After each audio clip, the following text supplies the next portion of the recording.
Joining. Here we go. Hi, everybody. Happy Tuesday. So exciting. I love Tuesdays. I do. I really do.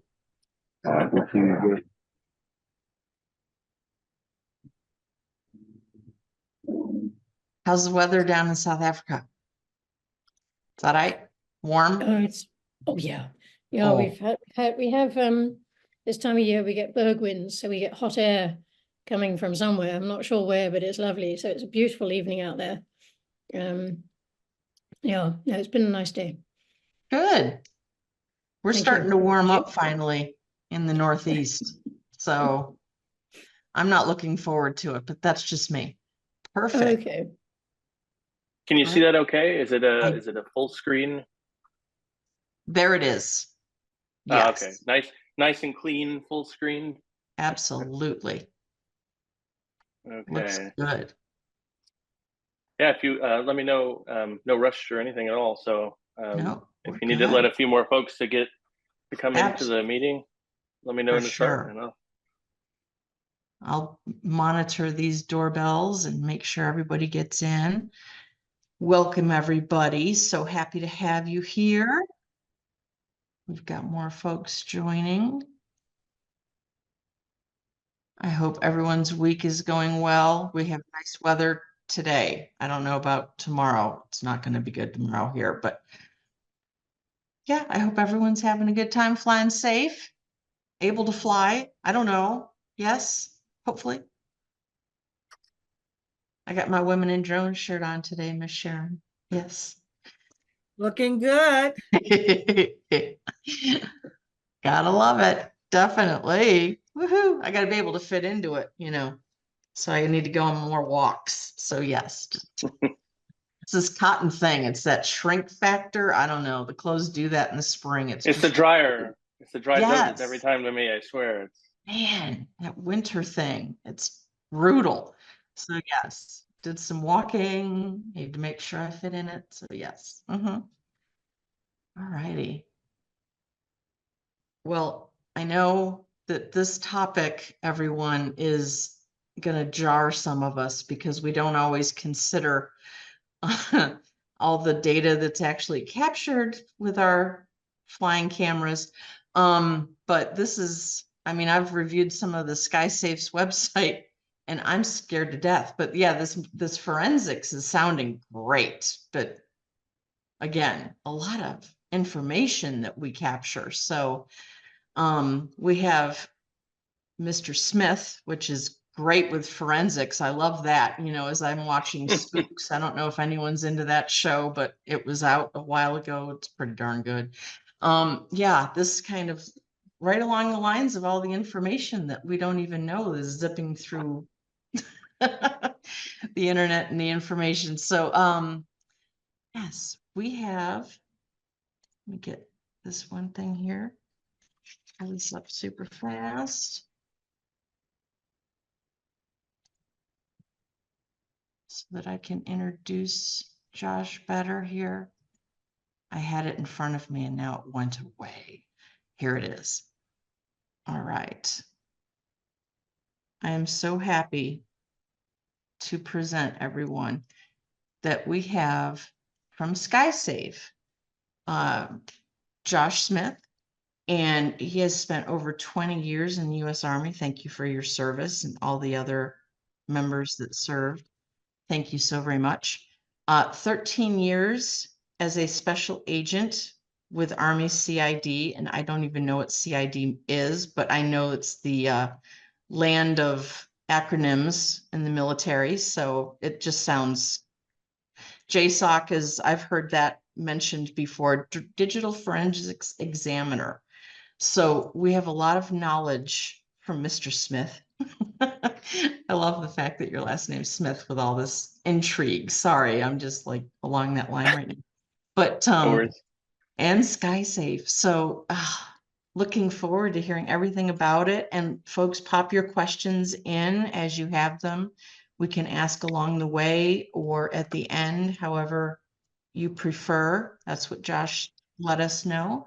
And I want to make sure, yep, recording is happening. So thank you so very much, Josh. Please let us hear about SkySafe. First off, thank you very much for having me. It's an honor, and really I enjoy anytime I can talk about drones. Is really fun, and forensics. So win-win for me. So happy to be here. Yeah. So any questions? Just to point out, if you have any questions, I'll try to monitor the chat here, and feel free to speak up and ask if you want, or pop it in the chat. And if I miss a question, maybe you can holler at me if there's one in the chat there. But yeah, feel free. It's a conversation. We can talk, and love to answer questions, and sort of interact with you and see what questions you have. So about SkySafe. So who are we? SkySafe is a company. One second here with my zooming. There we go. We are a counter UAS company, so a counter unmanned aerial systems company. We're headquartered in San Diego, California. The company was founded in 2015 by some very, very smart people that came out of the Air Force and had attended, MIT and some of those very, very high level schools. Very smart folks. They founded the company. And what we do is we specialize in drone airspace management, defense, and forensic recovery. So this is kind of what our system looks like, right? It's called SkySafe 1. If anyone is not familiar with counter UAS, it's basically any sort of systems that are in place to detect drones in places they may not supposed to be. Prisons or sports stadiums and other places like that. But it's an industry that's been around for a couple of years, and it's really, blossoming right now. There's a lot of concern about counter UAS and countering drones, right? You folks are all on the good side of drones, doing, photography, surveying, enjoying drone flying for recreation, whatever it may be. But on the flip side of that, there's a whole sort of group of nefarious folks that are using these fantastic pieces of technology for bad things. So, kind of show you some of that stuff. It's really quite interesting and frightening, really, some of the stuff. But I digressed a little bit there. But this is what our system looks like. It's essentially a bunch of sensors that can be put around a city or a location, and it gives the user the ability to manage their airspace and see what's going on. So the neat thing about it is, if you're, for example, over a facility or an airport, and you're, in charge of security there, you have a drone fly over nearby, you get an alert on your phone, and it gives you real-time information of where the pilot is at and where the drone is at, right? So that's kind of a high-level view of our system. There are many different counter UAS systems out there. Another interesting thing about ours is basically like software as a service. We call it drone detection as a service. So when we sell things to people, we're not selling them actual hardware. We're selling them service, which is, alleviates a burden from them. But enough of my sales pitch. But that's kind of us in a nutshell. What we can do is provide actionable insights to the users, post-flight, in-flight, pre-flight. Like I said, one of the huge things that we do is we can tell you where the pilot is as it's flying. So if there's an, person that's in charge of a facility that's secure, that sort of thing, you can send the police to where the pilot is. So another thing that we do is our forensics technology, which is kind of an offshoot byproduct of our detection services. So that little device you see there, that's what I work with day in and day out. It's called the CFID, the Covert Forensic Imaging Device. The actual hardware is made by a different company, but our very talented reverse engineering team creates the software and the tooling that goes into it. And I say hello to Sarah, my boss. She's in the chat here. I see her, so I'll be on my best behavior here. But that is our CFID device. So we kind of have sort of a whole complete overview of drone detection. And I'm just checking the chat there. Cool. The neat thing about the CFID, I will mention, is about the size of a deck of cards, and it's designed originally for special forces types, military folks that are out in an austere environment, maybe, and they come across a drone, or we know that's sort of a thing going on right now. And the CFID itself will actually take flight logs off of a drone in a forensically sound manner, and then kick the flight logs and data that we pull off of the drone into something very easily human readable. So, and I'll kind of show you some of that stuff. But there's some information on our CFID device. And, really to talk about drones, I would say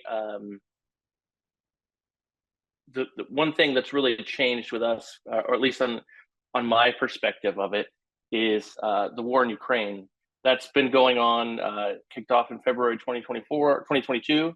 And then they have been using these drones to great, obviously this is what they weren't designed for, but we're seeing the Ukrainians and the Russian forces use these drones and use them for nefarious sort of warfare and things like that. So when it comes to concerns I have about drones, this is kind of one of these big ones, right? Like we see warfare, warfare breeds innovation.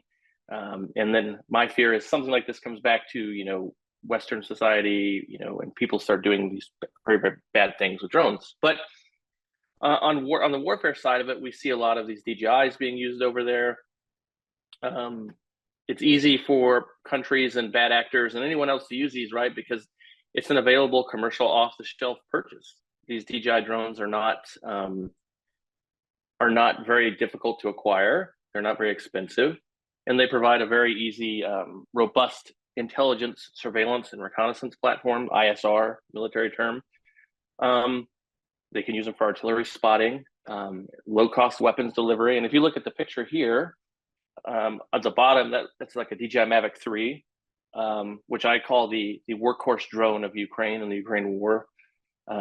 It's got a couple of explosives attached to it, and when I teach our course that I'll talk about shortly, we talk about, how easy it is to get some of these things, these drop kits. You can go on Amazon right now and sort of search for something like this and get that, 30 or 40 bucks, attaches right to a DJI Mavic.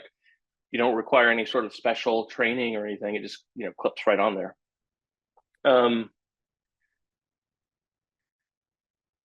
But psychological warfare, you can go on YouTube or Twitter or any of those places, or X as they call it nowadays, and see any sort of number of videos of Ukraine, of drones in use. Another area where we see it in the US is the criminal sort of aspect of it. And without a doubt, the bigger issue that we see, I say in the US at least, and I know in the UK they've got a huge problem with it right now, is this transporting of contraband into prisons. It's actually pretty shocking to see what's going on in some places with the amount of frequency of these drops. You're seeing stuff nightly almost, and it's quite interesting. So at least in the US, that's the biggest, I would say, issues we're having with drones right now, is the contraband into prisons and correctional institutes. Let me check for questions. Any questions so far that any folks want to fire away, or if I hit on anything that was interesting to anyone? I would love for you to go a little deeper into the psychological problem with drones, because I think that honestly is part of what we run into trying to be good with our drones, being out in the neighborhoods, flying at houses. The initial response generally isn't too bad, but there's an underlying fear that I think everyone has when it comes to drones. And that's when we get the anger, because they don't know what the problem is. So they pounce and go, "What are you doing?" That kind of a thing. But it is a psychological factor with the drones, because they're so militarily used, and now we're trying to put them in neighborhoods. So Right. that I think is very base, fight or flight type of response that we're getting from folks. And I'm wondering, is there any way to try and alleviate that when we're out there? Because I think it really is a big thing. Right. That is an interesting point you bring up. It's sort of like a how do I explain this? Or how do I?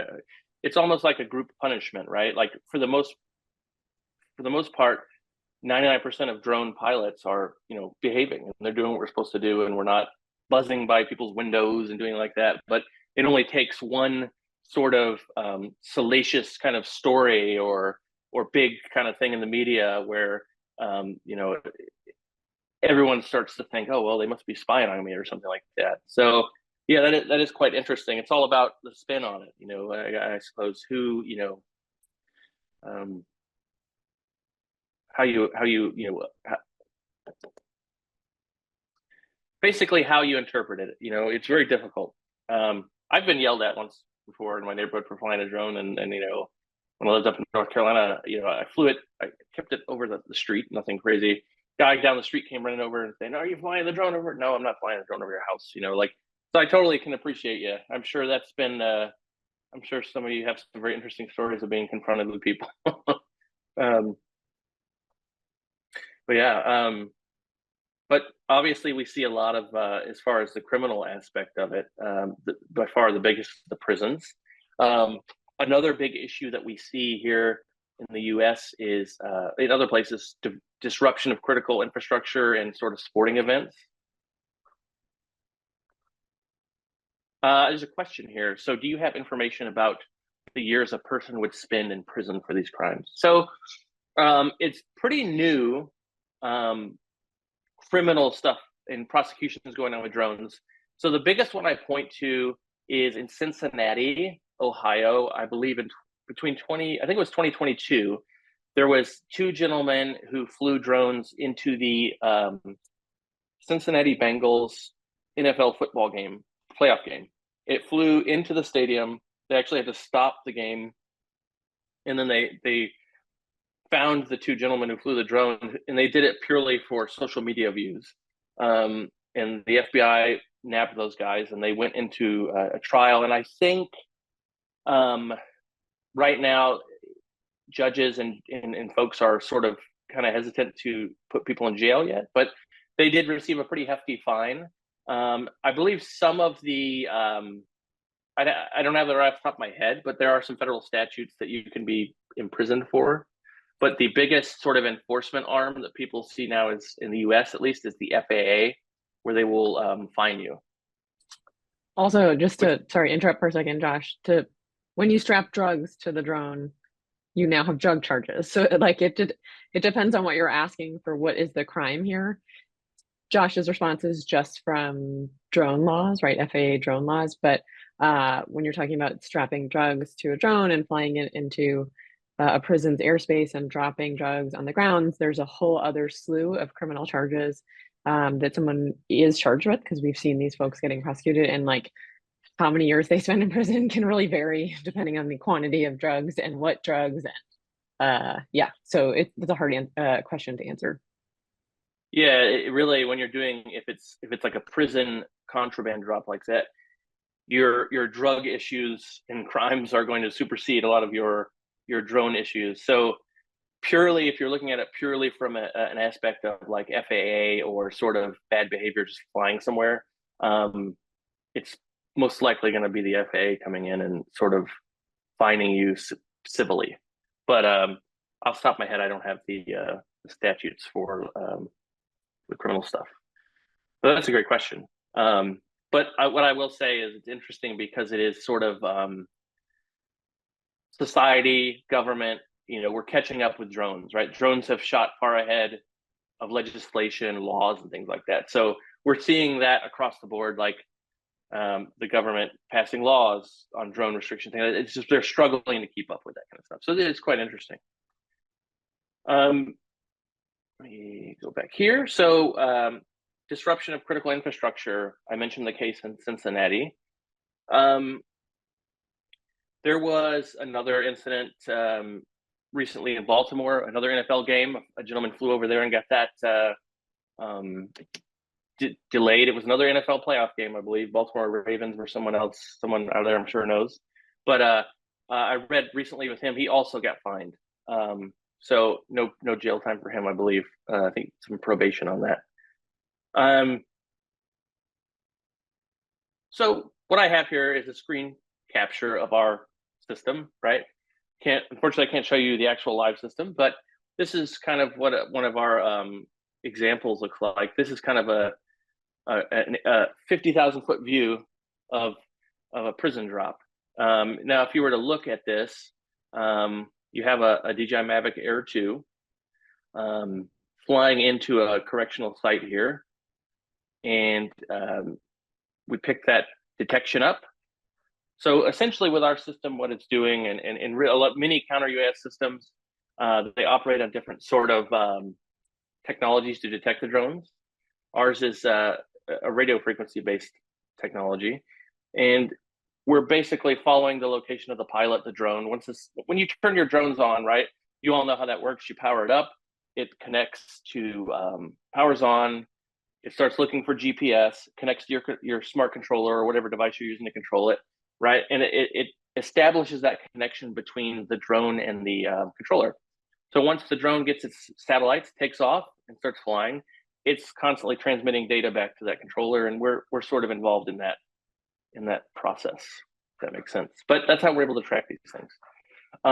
But if you look here, this is one example of that, of a prison scenario drop.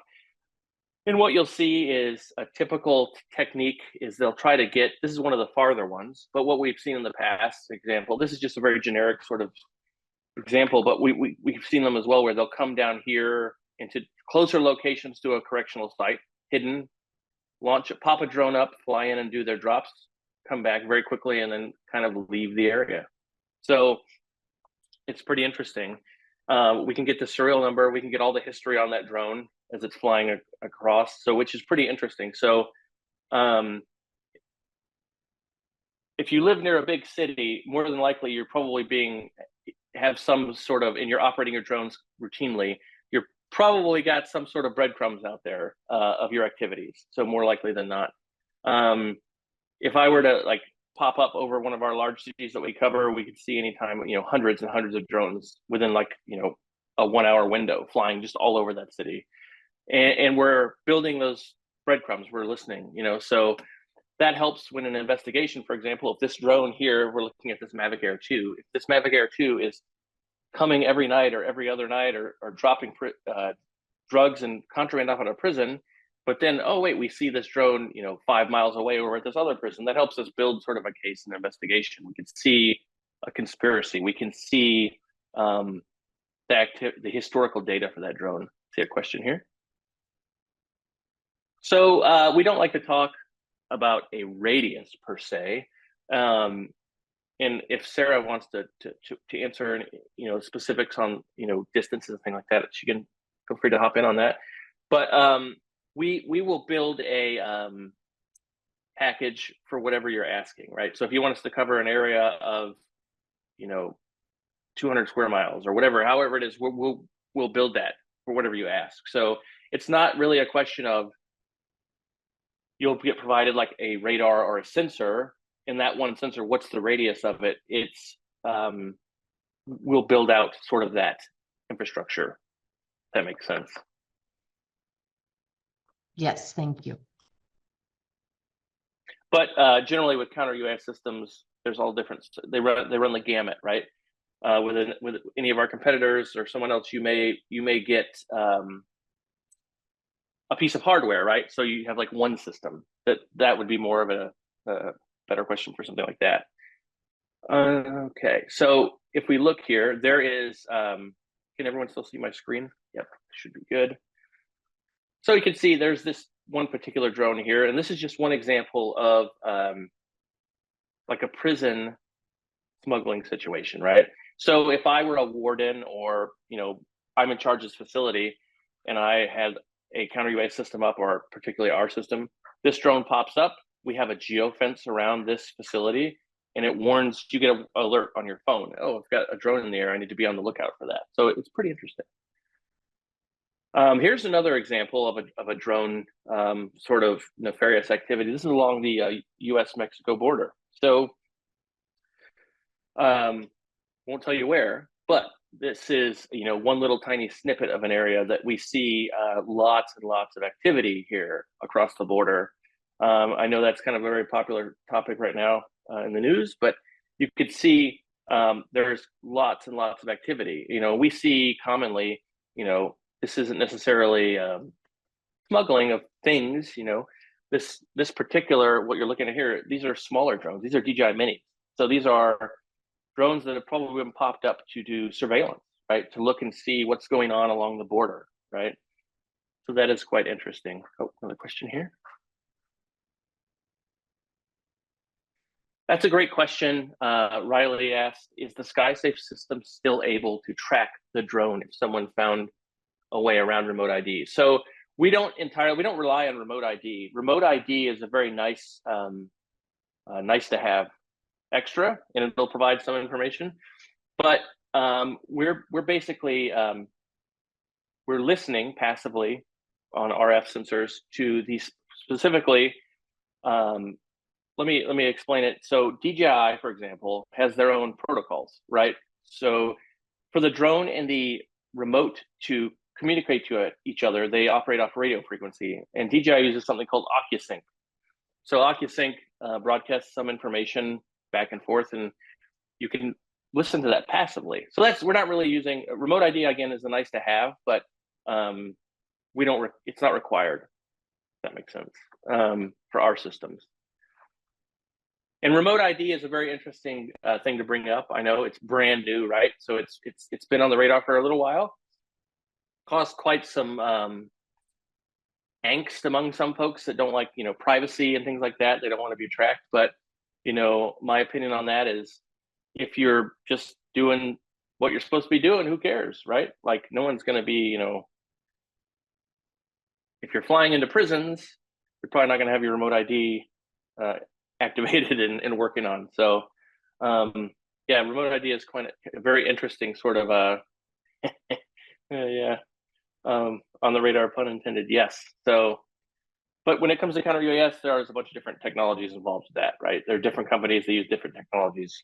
Our radio frequency, some use radar.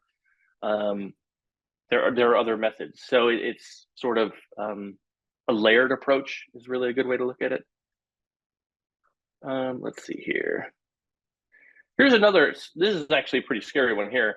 If you look, small general aviation airport. This is actually a pull down from Google Earth, where we actually did. We used the SkySafe system. We detected all these flights, and then we generated a KML and we plotted these flights on Google Earth.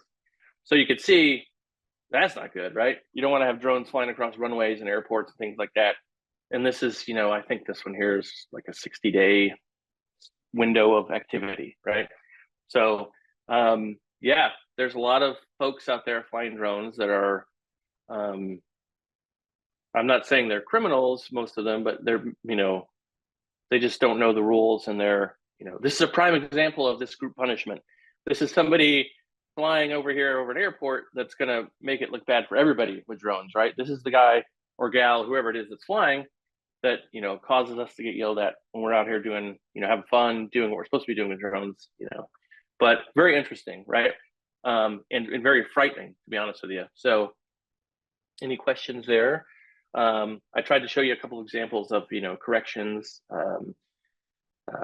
airports, and then do I have That's just straight out mortifying. I'm just gonna, that right. Oy. Right. Yeah, it's very very frightening, right? And we haven't had a major incident in the US or the West. I think a couple of years ago we had Heathrow Airport in the UK had a temporary shutdown for like 2 days for drones. So that's one thing. It's not good at all, but that's one thing when you have a 747 or a 787 big airplane can probably handle hitting a drone better than one of these small airplanes, right? This is really what kind of frightens me too. General aviation, small Cessnas, helicopters flying at lower altitudes.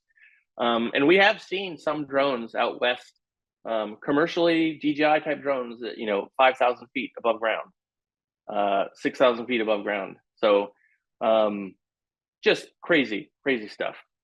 And again, I'm sure that's someone that's, I won't pass judgment. I have no idea, but very, very crazy. We got a good one here, Josh. How much of the data is collected at, oh, I just lost it. How much of the data is collected after the event? Is that what it Can says? you Yeah, I think so. can you clarify the question a little bit? What do you mean as far as what?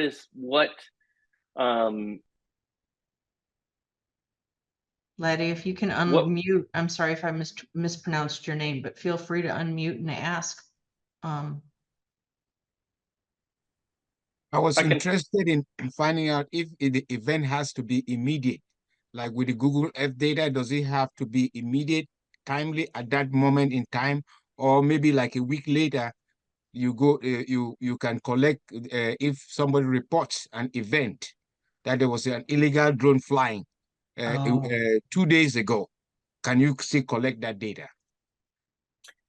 If one of our sensors is there in that area, we can go back and look and check for that data and pull a KML. Yes. It's pretty interesting. Yeah, we can pull a KML. And to further upon that, if you see what my next slide is actually, yeah, so we can actually pull the KML down. You could see it in the system very much like this, right? So this data will be just sitting in our system.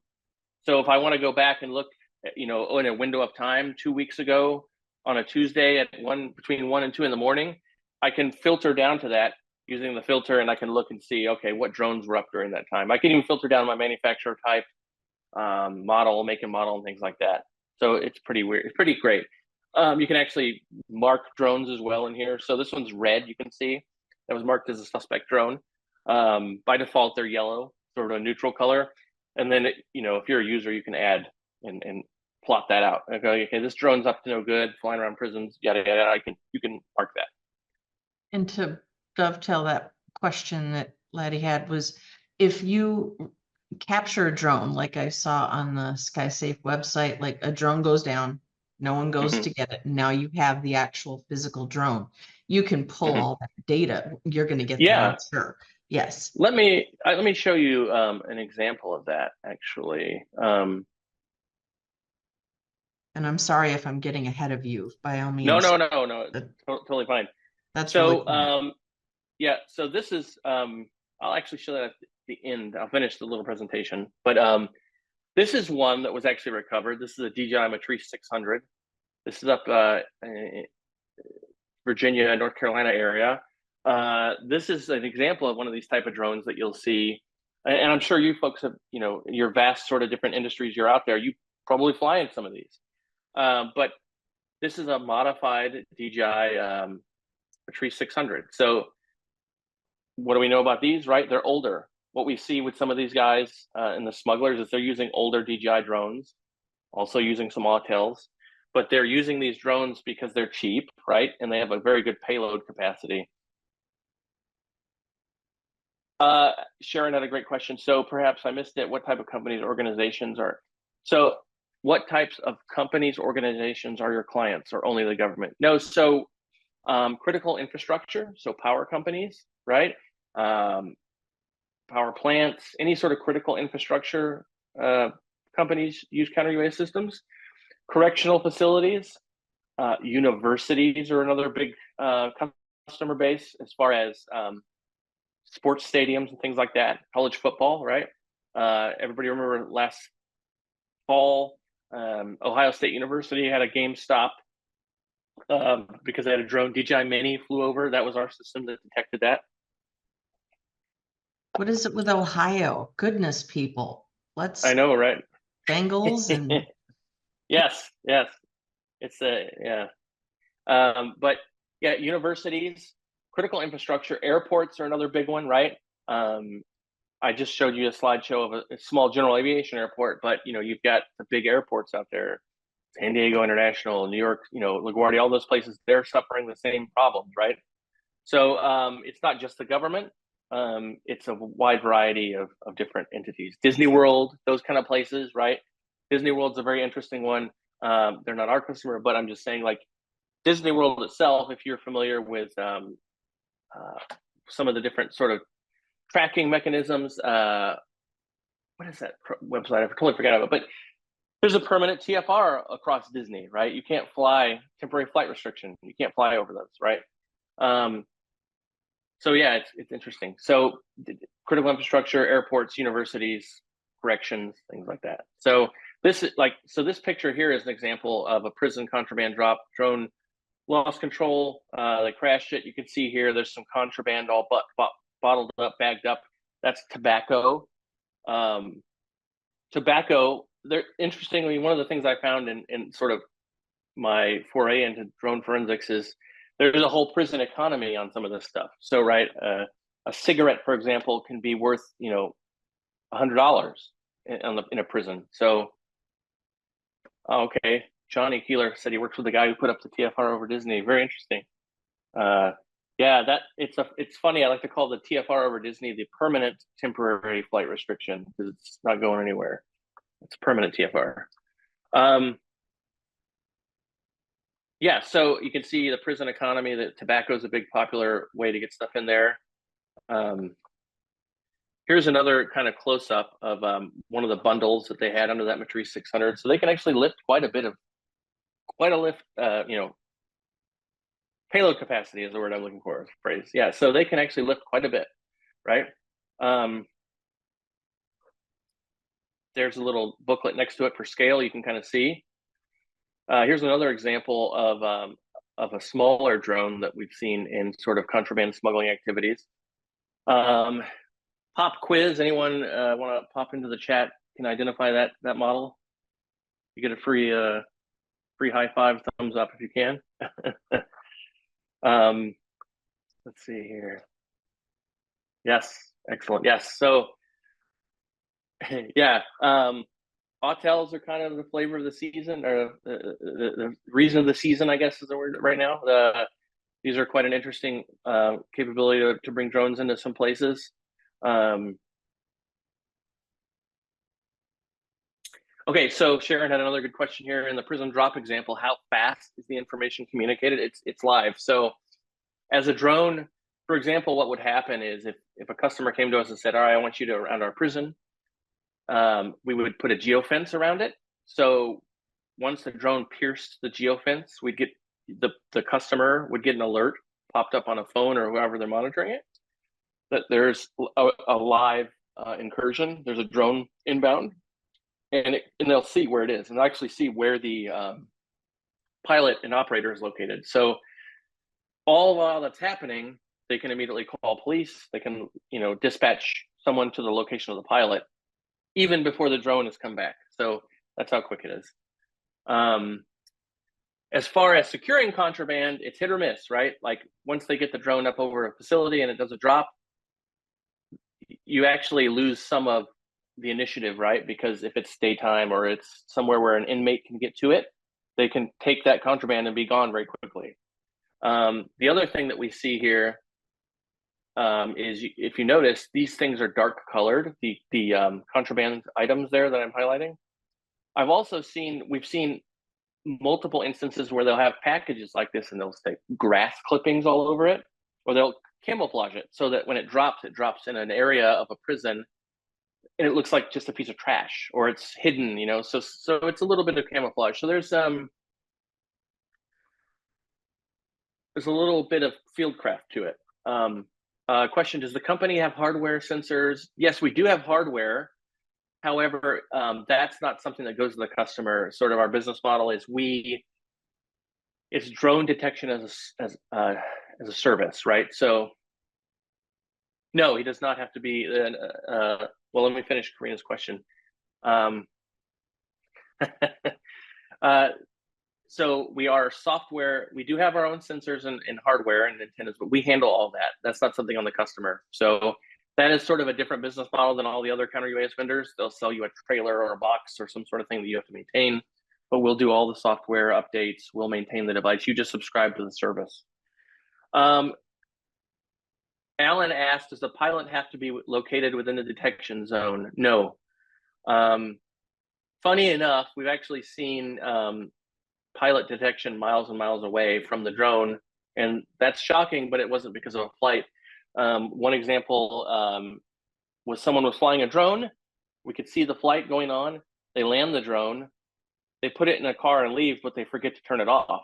It's still transmitting GPS data. It's still, so what you see then is our system is plotting this DJI drone going 70 miles an hour down interstate, whatever. So it's pretty interesting to see that. But no, that's just one example. But you don't have to be within the detection zone. So it's wherever it will plot him wherever he is. And then Johnny Keeler says, why not put a screened canopy? Actually, that's funny you say that. If you look at the Ukraine war, the Russian war in Ukraine, they're doing that with tanks, right? They call them cope cages and drone canopies. So they're putting them all over the tanks so they look like something out of Mad Max to try to protect them from drones. But some prisons do have that indoor sort of canopy feature. I've seen some instances in the UK. This is just wild to me.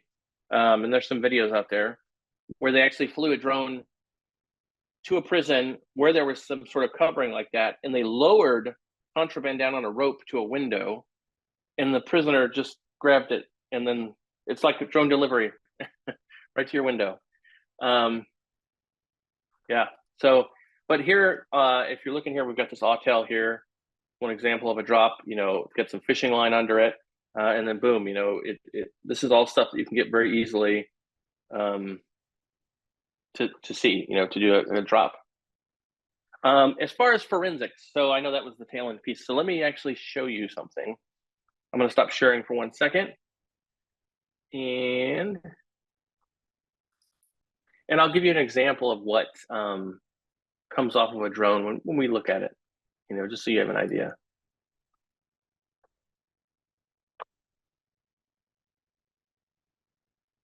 Bear with me 1 second.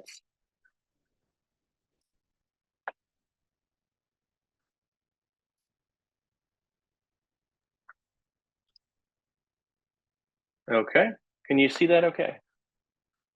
That's my Finder in Mac. So Yes. what you're looking at here with the CFID device, the covert forensic imaging device that I showed you at the beginning of the class or this presentation, what that does, in this example, we'll use a DJI Air 2S. This DJI Air 2S, let's say it crashed at your facility, you recovered it, and you're trying to figure out what's going on with this drone. So what you can do then is you use your CFID device, you connect directly to the drone, and you get a forensically sound extraction of the data coming off of this drone. And what it will provide you is, the first thing is what it looks at is, everyone familiar with your flight logs on your drones? And, you know, for example, if you use DJI Assistant to pull your logs off to do any sort of maintenance or, you know, whatever you're doing, they generate what's called a DAT file. So DJI flight logs on the drone as it's flying around are creating these DAT files, which is your log. The problem with that DAT file right here is it's encrypted. So when you try to pull it off and look at it, it's encrypted, it's all gobbledygook, you can't read it. So what our solution does is it decrypts it, and we're able to look at that in like a human readable form of that. So we take that DAT file, we parse it from the drone, and then what we do is it kicks out basically a CSV file, an Excel spreadsheet that's got telemetry data about the drone. It'll tell you, you know, altitude, locations, all that stuff. It kicks out this KML file, which you can immediately drop into Google Earth, and you can see, okay, where did this drone come from? You know, who was, you know, you can get that information.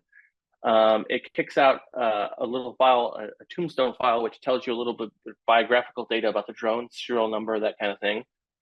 And then you have the original encrypted file here. So that's kind of a snapshot of what you get when you're doing drone forensics. This is, again, a very wide, high-level view of it. This isn't any sort of, we're not deep in the weeds. I just wanted to kind of give you an idea.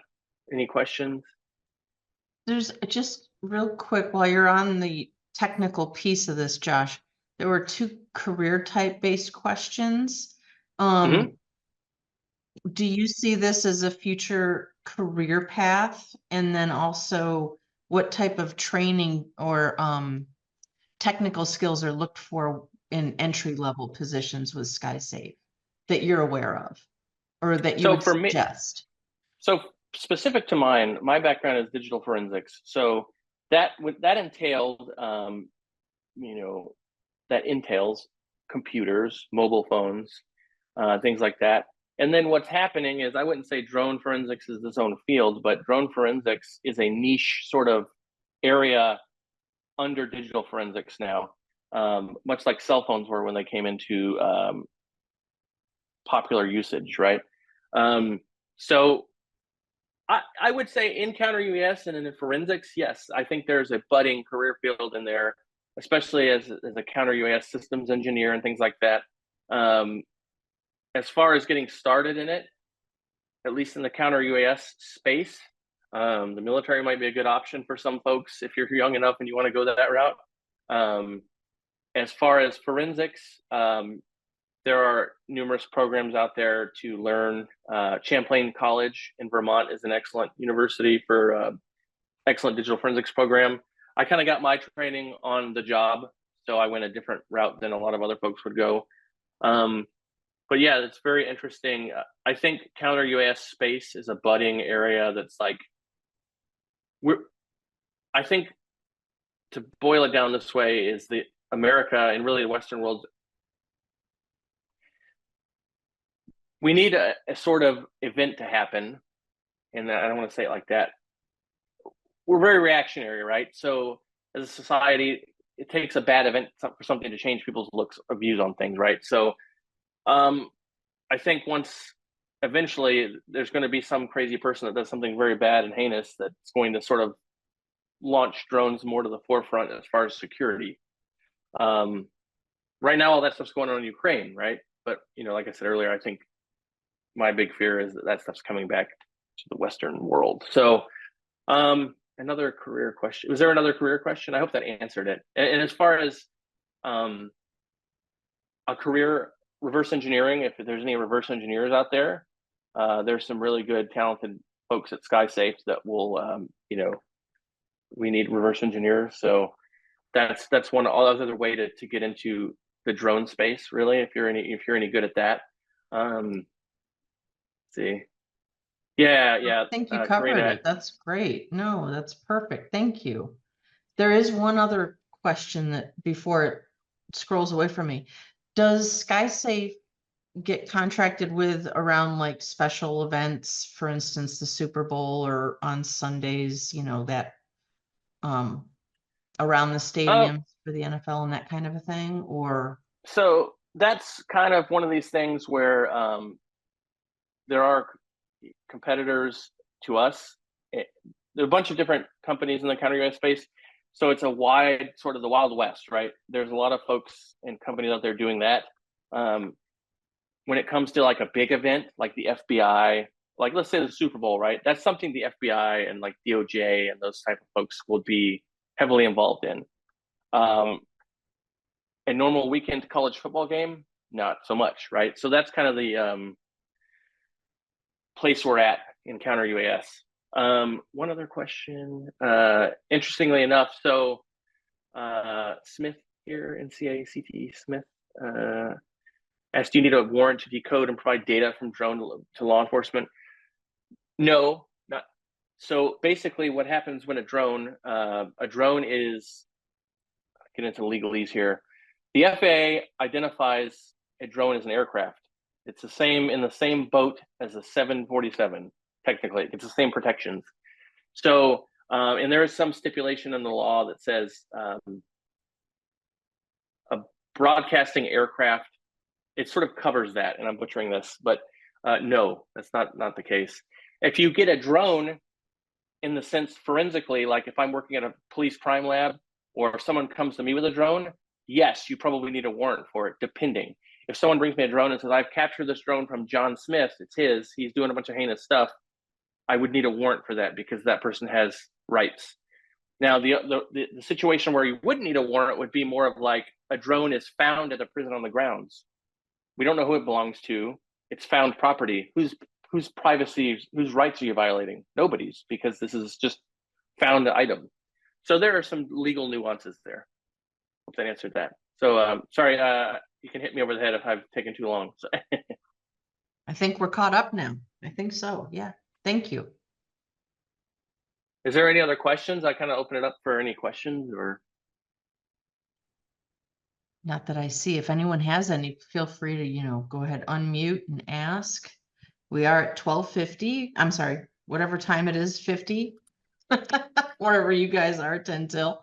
So we have a few more minutes if you have any questions, but feel free to unmute or pop them in the chat. But I'm yeah, gonna put Josh. my my email in here just in case into the chat. If in case anyone has any questions, feel free to reach out anytime. Perfect. As well. So before I forget on that. Thank you. Yeah, so it again, very interesting place and space with the counter UAS and drone forensics in general. You see some crazy stuff. Like I said, several times we've seen drones flying 6,000-8,000 feet above ground, and these are not specialized pieces of equipment. This is, a DJI FPV drone you could get from somewhere, like so. It's pretty awe-inspiring and not good, but it sort of makes you sit back and go, "Wow, that's a bold move." Mind blowing. Sorry. Here I am trying to work under my 400 feet. 6,000? That's ridiculous. Oh my goodness. Yeah. What I'll do is stop sharing that. Let me see. Is there anything that I didn't cover? One thing I will say about counter UAS that is the most asked question from customers and other folks is mitigation. And when I say mitigation, I talk about taking a drone down or hacking it, or like as far as a counter UAS system, like shooting it out of the sky, right? There are very limited, legally right now in the United States and the EU, I believe, EU countries, there are very limited sort of, I'll speak to the US, very limited agencies that are allowed to mitigate. It's like the Department of Justice, the Department of Defense. Very few people that can actually reach out and take control over a drone. Because at that point, when you're doing that, you own the drone, right? So if I'm a counter UAS person and you assuming all responsibility for it if it crashes into people. On top of that, they don't want, everybody out there with lasers and drone guns and all that stuff. So they're trying to kind of come up with a solution to sort of figure that out. But right now, as far as mitigation goes, that's not really happening. So there are companies that do it, or that have the capabilities to do it, but it's difficult. And legally, it is a very, very gray sort of, not really gray, but it can't be done at the moment. The way the laws are. So that's one of the problems that the prison industry or the corrections space, right? They can't stop a lot of these things. And they're asking for permission and legislation to change so that a correctional institute or, some secure facility can stop a drone from coming in. Right now, all we can do is see them, if that makes sense. And that's kind of one of the bigger things I get asked lots of times. Can you mitigate it? Can you take it down? Well, we do have some of that technology, but right now it's just no one's doing it because it's not legally allowed. I know that I saw in SkySafe there's a training for a certification on the Yes. forensics piece. My apologies there. Let me get that in there. So yes. And then the question was thrown in there, how long have you been doing this type of work? Yes, 1 second. Let me find that. Yeah, so we offer our Applied UAS Forensics course plus CFIT. I teach that. It's a 3-day class. Let me actually just do it this way. I'll go to the registration page. It's easier. I started gabbing on and I totally forgot about that. Sorry. Let's see, share.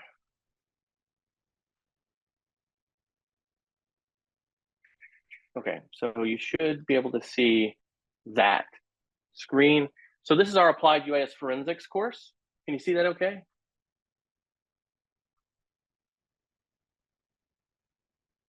Okay, cool. All right. Yeah, so I teach that class. It's a 3-day class in person, a 4-day class remote. So we make the 4-day class a little longer so that it can, you don't have to sit in front of a screen for 8 hours a day. We shorten the days. But we provide training on forensic analysis of unmanned aerial systems using the CFIT device and a variety of other means. So we go over like the UAS introduction, UAS design. We talk about the remote controllers and some of the data you can get off of those, which is pretty interesting as well. We cover piloting and safety regulations. It covers everything from A to Z as far as forensics, and sort of we give most of the folks coming to the class are forensic examiners, so they're not drone folks. So we take them out to fly, which is kind of fun for them. They get out, get hands on and get the capability of the drone itself. And then we come back from flying and do analysis of the drones they just flew. So it's really fun, actually. We talk about how to get into drones, some of the artifacts that come off of them, those flight logs, media files, things like that. And then at the end, we give them a test, a practical exercise. We go over different, we have a couple of them. And when they're done with that, when they get a passing score, we can actually, you get certified drone forensic examiner certification from Credly, and that is good for 2 years. I see a couple questions popping in. Let's see.